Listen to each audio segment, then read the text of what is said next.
Hello, everyone, and thank you so much for joining us today.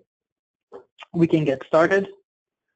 We have a hot topic for our webinar today on 8 demand generation mistakes you can solve with marketing automation, presented by Bridgeline Digital.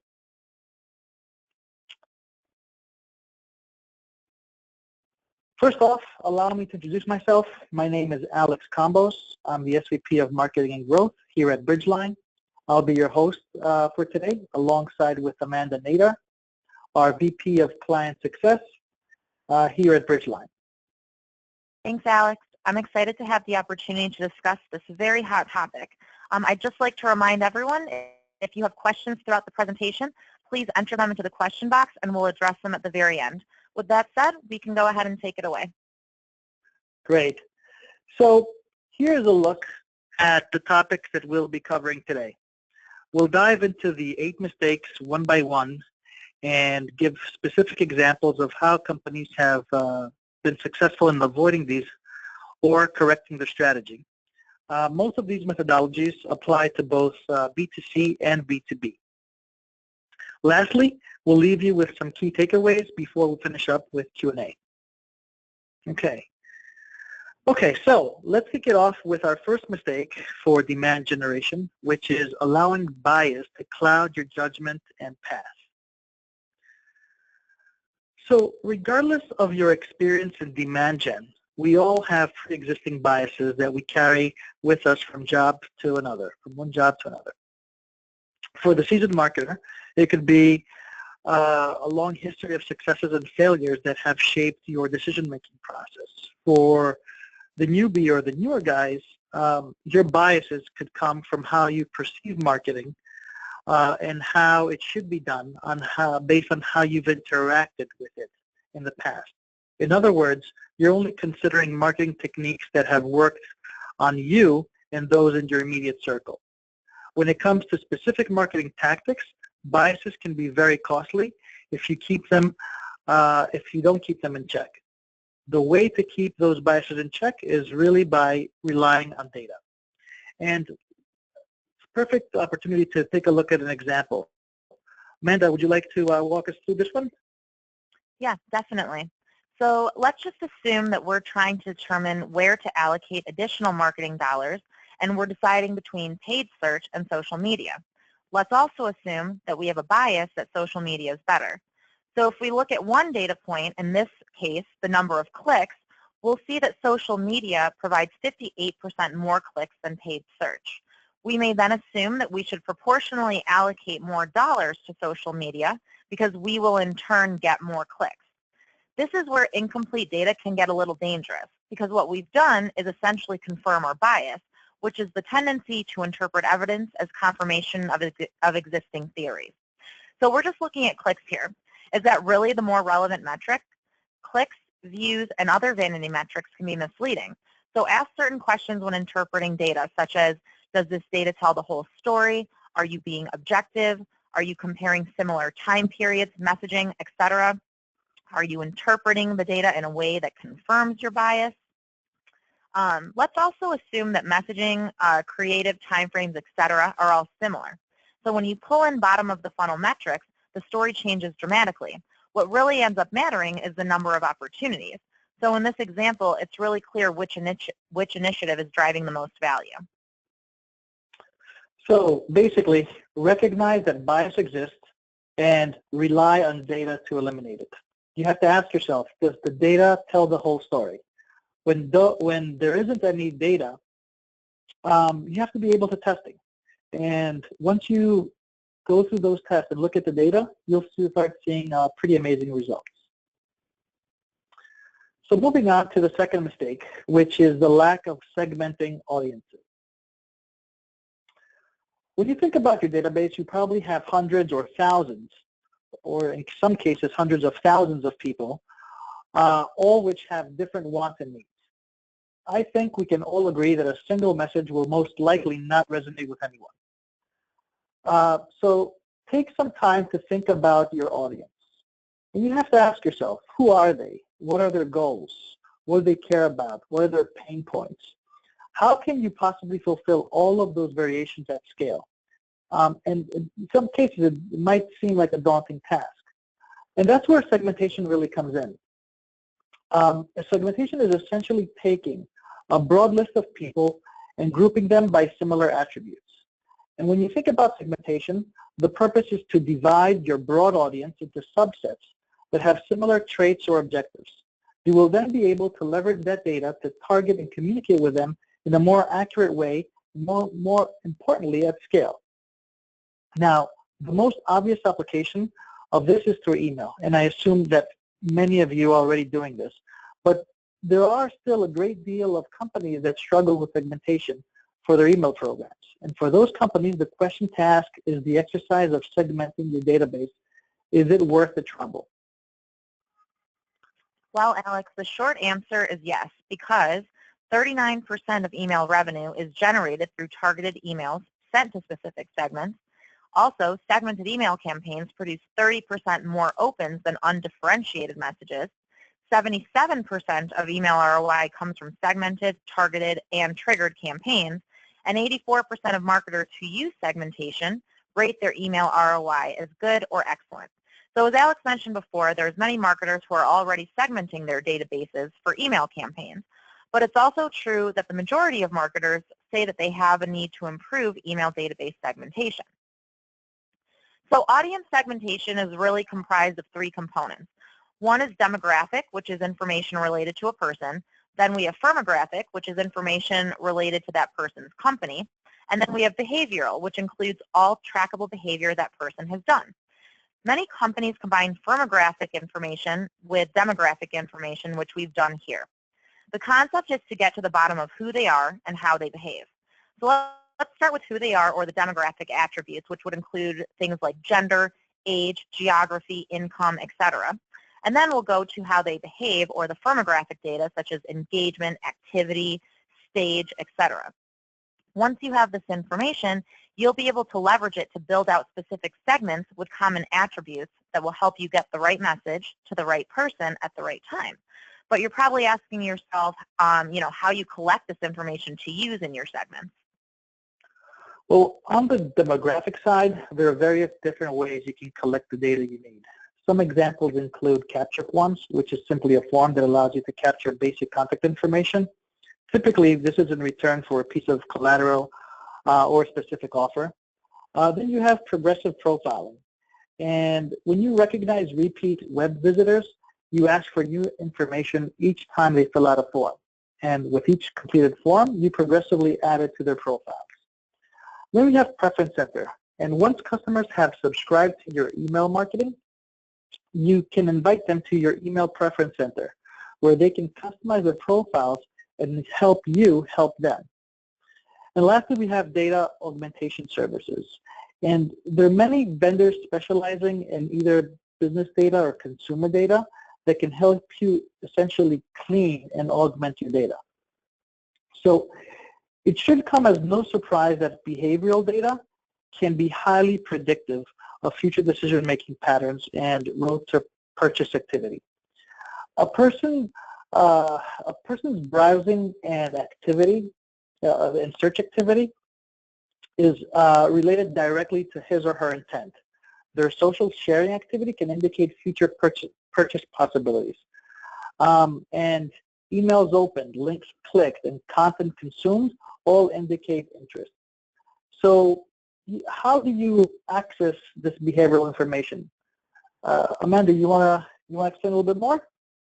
Yeah, sure. So, one way that you could access the info would be to leverage either a single platform like marketing automation, which aggregates all behavior in a single platform, or you'll have to look at each individual source, such as your email service provider, the web analytics, your CRM, et cetera, and manually aggregate that behavioral data across sources. So by looking at both the demographic and firmographic data, you can build out segments or personas that will help you more accurately target your audience in a more meaningful way. So to sum up, segmentation is really a must-have. And it still surprises me how many marketers don't use segmentation, considering that the only way to get the right message to the right person is to properly segment your audience. And many companies bypass this by emailing a generic message to their entire database, hoping that it will resonate with enough people to make it worthwhile. Other companies attempt a form of segmentation by uploading individual lists to their email service provider for one-off sends. But outside of just email sends, the power of segmentation becomes clear when you consider that it extends to the other channels, allowing an organization to show different content on their website to different people, serve different digital ads to different people, etc. And we'll get to that in just a minute, which really brings us to our third mistake. Right, Amanda? Yeah, so this would be around personalization or lack thereof. So by providing a more personalized experience, you'll find that people are going to stay on your website longer, download more offers, and purchase more products.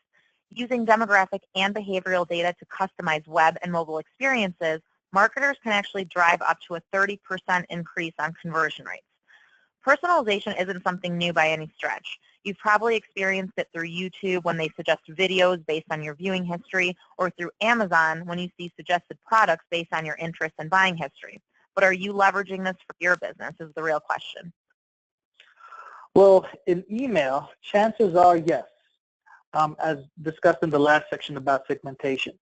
Even though there are a lot of companies that still rely heavily on broad-based sends, the easiest way to personalize communication is really through email. But what about outside of email?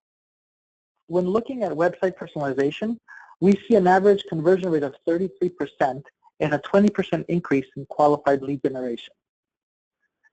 And the best way is to go through an example. So Doggy Loot segments its leads in a unique way, and this is by the size of the customer's pet.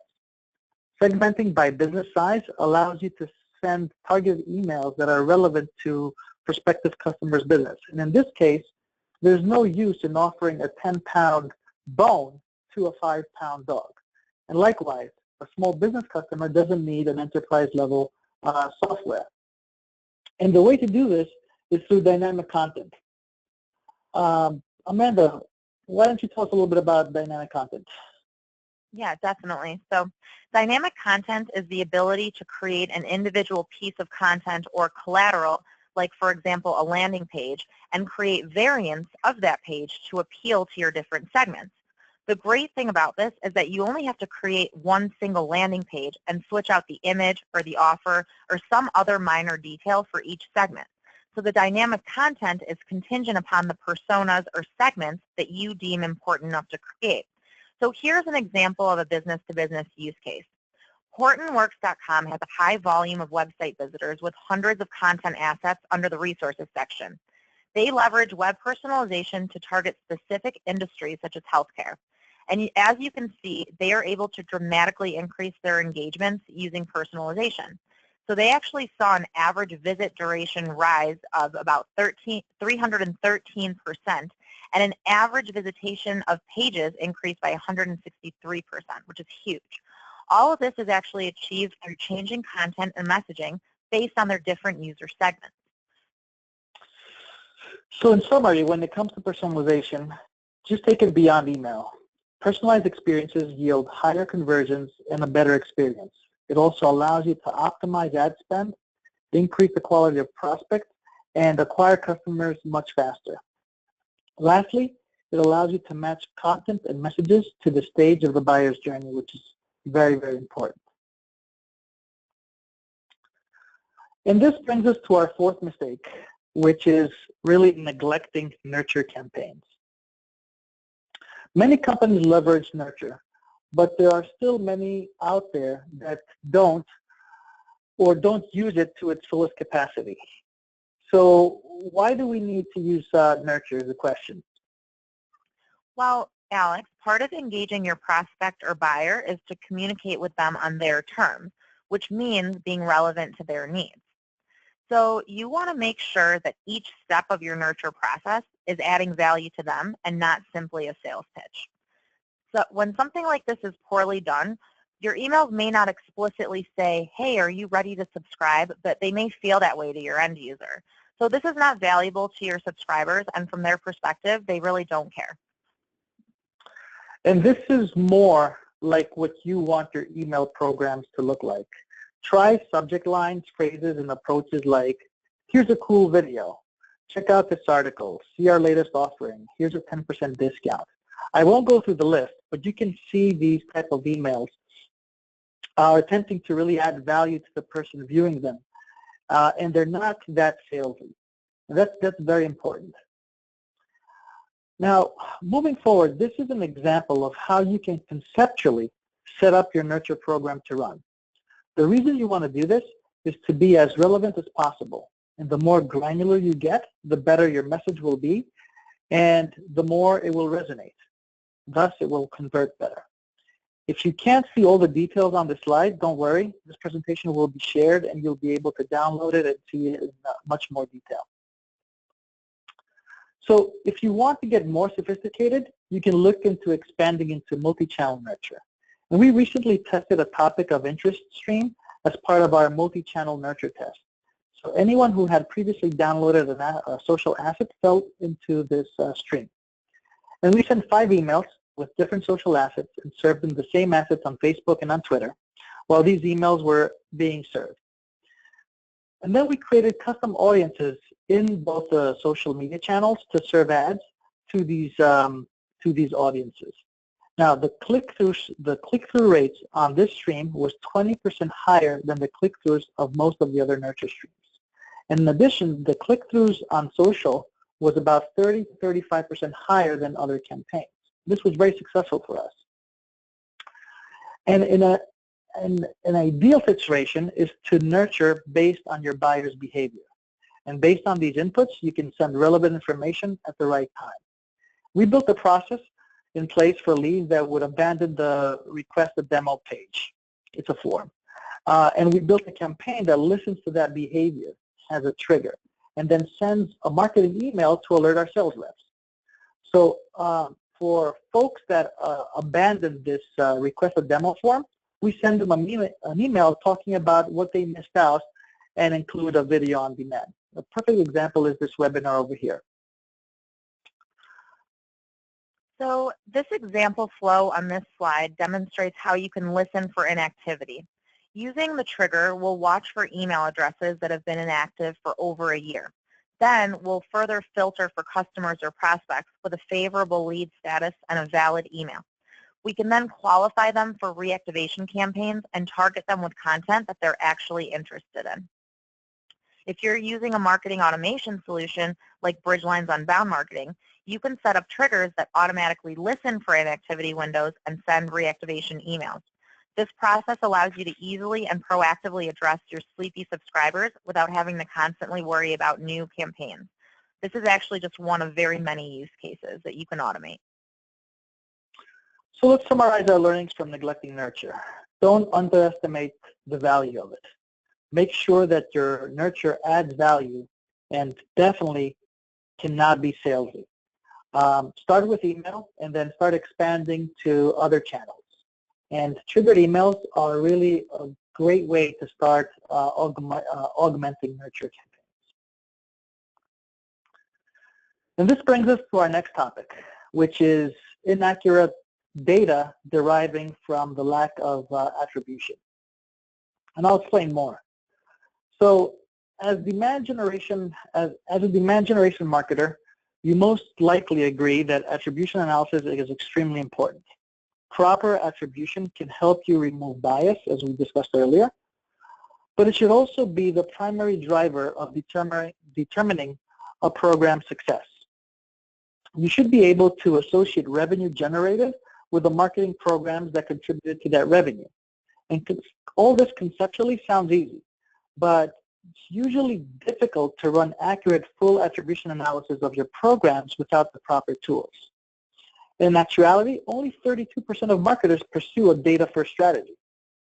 And when you consider everything else, the number are even less when you consider marketers who would be willing to consider it in the future. And it's easy to see why marketers are not that prepared. Looking at the slide, you will see just a snapshot of some of the data you'll need to track in order to effectively drive business intelligence for your programs. So we have early to late stages touching on various data points like costs, connections, number of meetings, number of opportunities. And, actually, Amanda, you can talk a little bit about this. Yeah, okay, so if we take a look at some of the top of the funnel programs to see where we're generating new names or targets from, if you don't have a solid marketing automation platform, it's really difficult to run reports like this. You'll most likely end up exporting data from multiple sources and consolidating them into a single central report, which is really time consuming. So from this report, you can see that you're receiving the most new names from your pay-per-click campaigns for branded terms targeted at prospects in the U.S. But which campaign is actually bringing in the leads most cost effectively? At $0 per lead, your blog is bringing in the most cost-effective leads, while your trade shows are the most expensive. So this may be because blogs consist of content that your internal team creates, while trade shows involve extra costs for things like sponsorship, booth design, collateral printing, shipping, etc. But this is not actually a totally and fully complete picture. You also need to compare the quality versus the volume. As mentioned in the beginning part of this webinar, the data can show trends that are not immediately obvious. So you don't want to optimize your programs based on the number of names that they're bringing in. You need to look at some of the later stage metrics, such as number of opportunities, pipeline, and revenue won, as well as return on marketing investment. So if we look at the same programs, we'll see that our trade shows generated the most solid pipeline revenue. You also need to consider time to opportunity, as it takes longer for some channels to convert leads to opportunities, comparatively speaking. So as first touch is the first interaction that you define as success. It's essentially the program that brings in the target. A person may see an ad about your company, they may do their own research, but the program they engage with first will get the credit as being the first touch. But as Amanda said, that doesn't tell the whole story. You'll want to track multi-touch, and multi-touch attribution works by equally dividing credit among all the programs where the prospect has success. So in this example, we see that the prospect engaged with 3 more assets and initiatives. And this is really telling of their interest and their urgency. And by looking at first touch and multi-touch pipeline, you can measure different types of effectiveness. A higher amount of pipeline generated for first touch indicates which channels are more efficient at acquiring the right type of leads. A higher amount of multi-touch pipeline generated indicates which channels may be more efficient at pushing leads through the funnel. Ultimately, proper first touch and multi-touch attribution analysis will give you a more holistic view of how your programs are performing. And when you tie back bottom of the funnel metrics to top of the funnel costs, you're able to more accurately optimize your programs based on impact that it has for your business. First touch will show you which programs or channels are best at bringing in the right type of people into the funnel, and multi-touch will show you which programs or channels are best at pushing those people through the funnel. So let's summarize our learnings from data attribution. Most marketers don't build programs with a data-first approach, like we said, and don't let early-stage metrics drive your strategy. First touch and multi-touch metrics are both important, and for different reasons, as we explained in the previous slide. So the 6th mistake we'll cover is being detached from other teams internally or even outside events, essentially operating in a vacuum, as we like to call it. So today, the connected customer interacts with your brand across many touch points, online, in the store, and on the go. Each of these interactions is a micro moment. Micro moments are critical touch points within today's consumer journey, and when added together, they ultimately determine how that journey ends. This unified customer profile enables you to access intelligence from other campaigns or even other departments. It makes your customer intelligence so much richer, and as a result, you can be a lot more strategic and effective. Conceptually, it sounds really easy, but it's actually kind of difficult to execute if you don't have the proper tools in place. So in essence, remember some of the following things. First, consider all your marketing channels. Marketing programs are most effective when deployed cross-channel. And lastly, don't try to reinvent the wheel. Okay, great. So shifting gears into mistake number 7, which is not scoring your leads. So lead scoring might sound a daunting process. It's extremely important to get sales, the right leads at the right time, and not waste your time and definitely not your marketing dollars. Let's start off with what is lead scoring. There are multiple strategies and schools of thought. We here at Bridgeline score across 3 dimensions: fit, interest, and buying stage. Fit tells us that I'm interested in you, and interest tells us that you're interested in us. So they need to be interested in us, and we need to be interested in them. And this does sound a little bit like dating, and that's because it is. And in dating, timing also plays a role. So maybe they're locked into another solution. Maybe they don't have the budget. All this might be related to where they are in the buying stage. So when we think about passing a lead to sales, we need to look at fit, interest, and timing, which also can be related to the buying stage. In order to do that, you need to make sure that your scoring model takes into account these inputs. Here's an example of a lead scoring methodology that we use. Lead sources like PPC ads or blog articles tell us about the fit.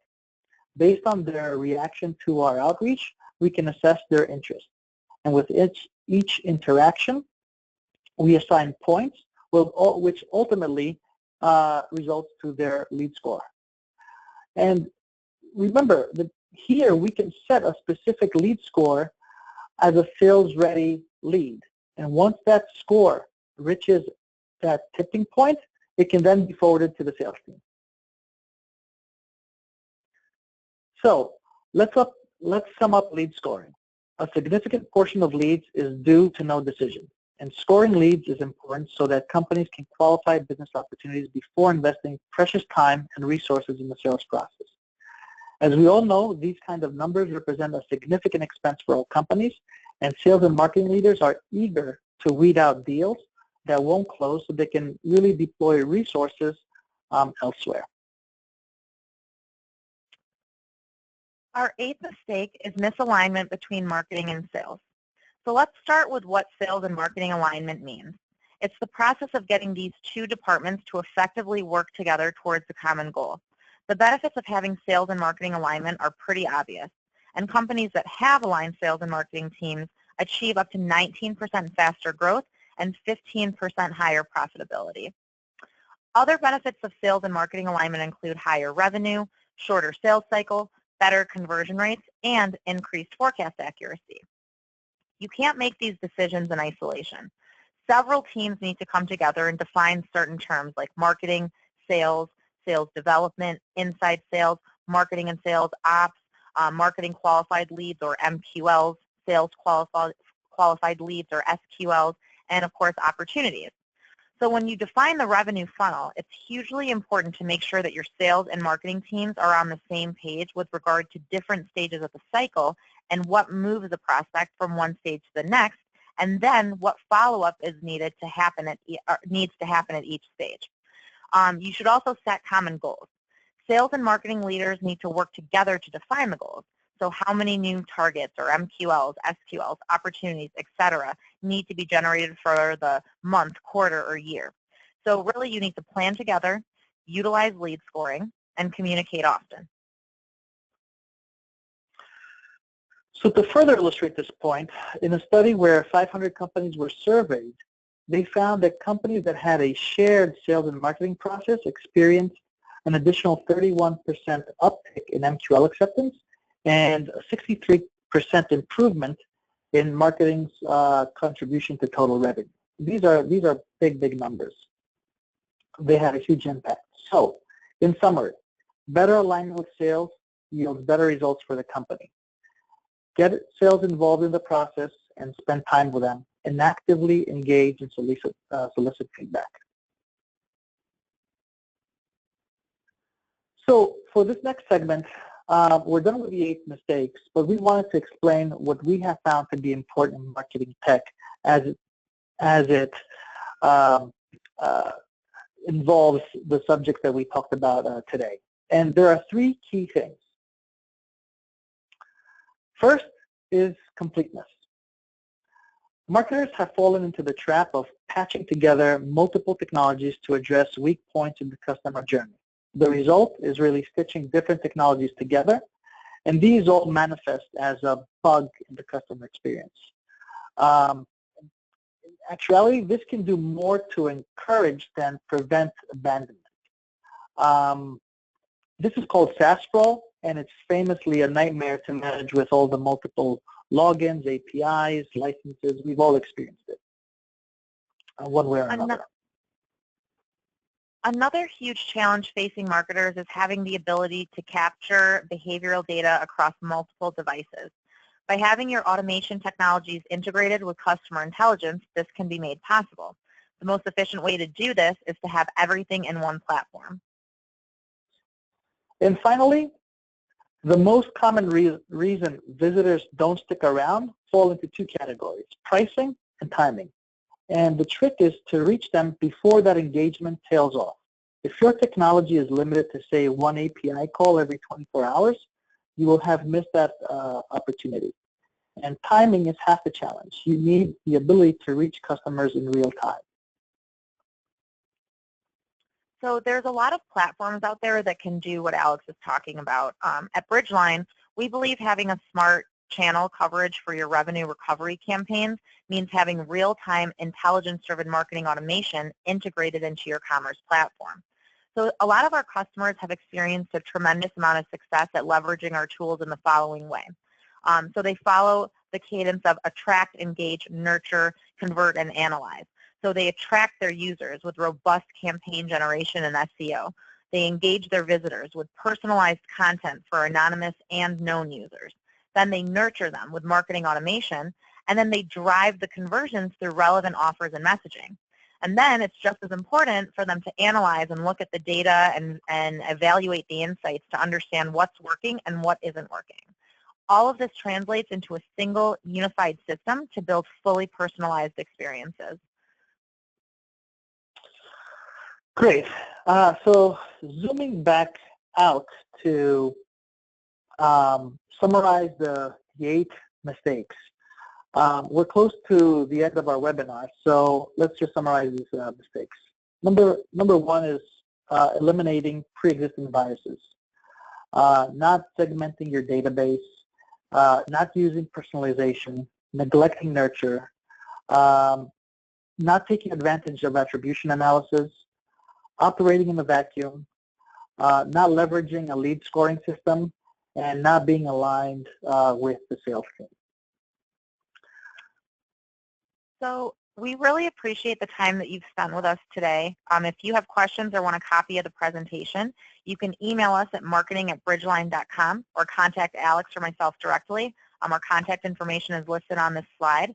And we actually have a lot of questions in the chat, so we're just going to pull out a few, and we'll be sure to respond to the rest by either following up with you with a phone call or just through an email. So let's just start with this question. Our funnel is pretty straightforward and simple. How should we think about lead scoring? Alex, you want to take this one? Sure. So lead scoring is such a big subject, and I think we're going to be doing a webinar pretty soon on this. But in order to answer your question, first you must establish communication and expectations between your sales and marketing teams to clarify how many leads marketing must deliver and how many leads sales must follow up with. Then, in order to implement a lead scoring system, you need to have 2 types of data in place.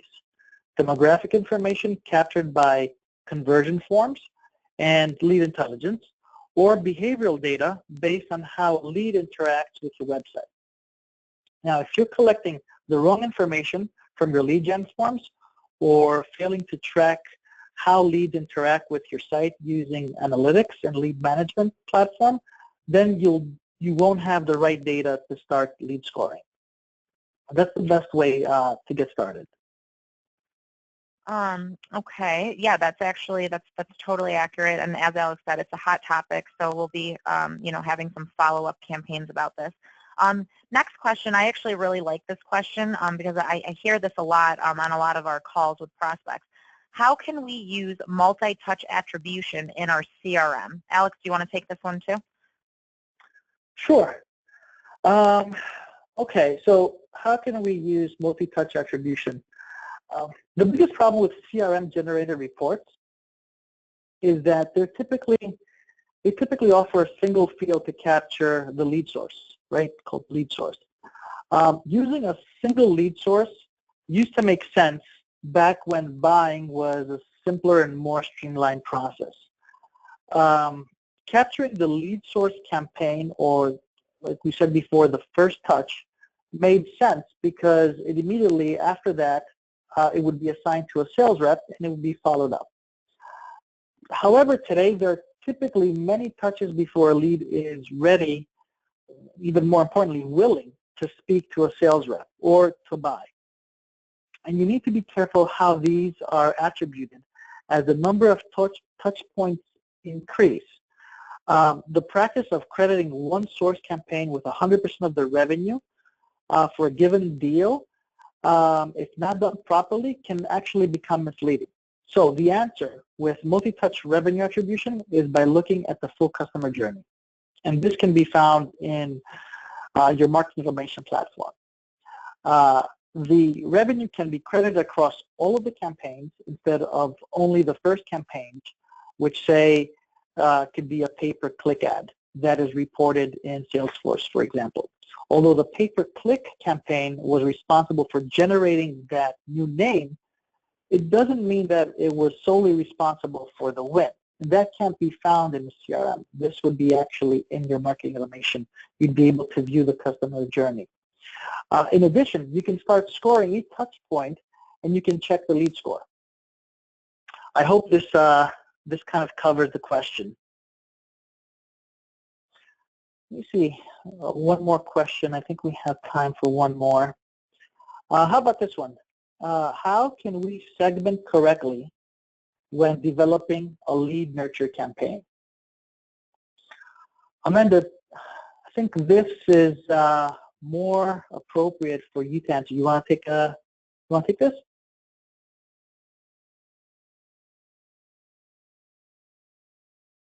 Amanda?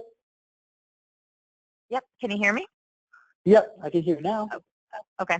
Yeah, so segmentation is actually one of my favorite topics to talk about.